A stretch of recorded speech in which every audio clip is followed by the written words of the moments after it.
29 polynomial has a factor of x squared plus 3x minus 4, and we want to sketch its graph.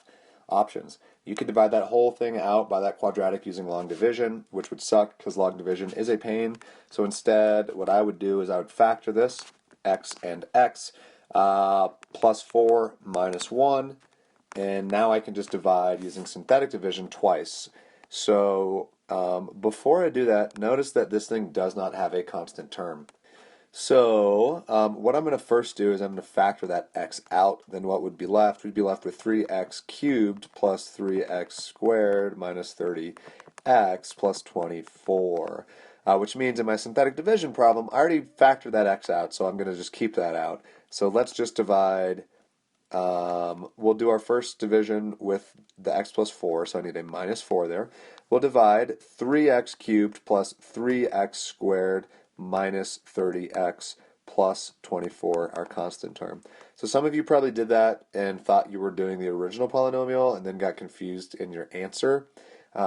You gotta remember that factor of x there. So I'll pull that 3 down. 3 times negative 4 is negative 12. Negative 12 plus 3 is negative 9. Negative 9 times negative 4 is a positive 36. 36 minus 30 is positive 6. And a 6 times a negative 4 is a negative 24, which is a good thing because now our remainder is 0. Let's do synthetic division once more with that x minus 1 factor now. X minus 1 means I need a positive 1 there. And now drop that 3. 1 times 3 is 3. Negative 9 plus 3 is negative 6.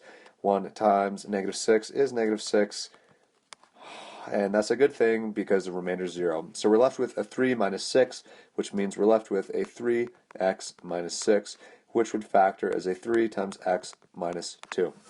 So let's piece all this together. Our original function then is y equals 3 from that 3 right there. X from that x I originally pulled out.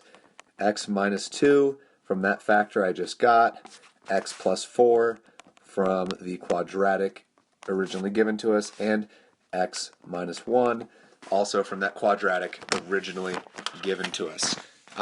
If you do this division and you don't end up with a function that has the same degree as what you started with, you did not do it correctly. You're forgetting factors. So we have this, and this should now be really quick and painless to graph. So let's give ourselves some axes right there. I have an x-intercept at 0. I have an x-intercept at 2. I have an x-intercept at 1. And I have an x-intercept at negative 4. And now I'm just going to sketch that dude in. Since my leading coefficient is positive, I have to be positive to the right. And so I'm going to sketch. I have to cross at all my zeros. So I have to look like that. And notice the end behavior agrees with a 4th degree polynomial with a positive leading coefficient.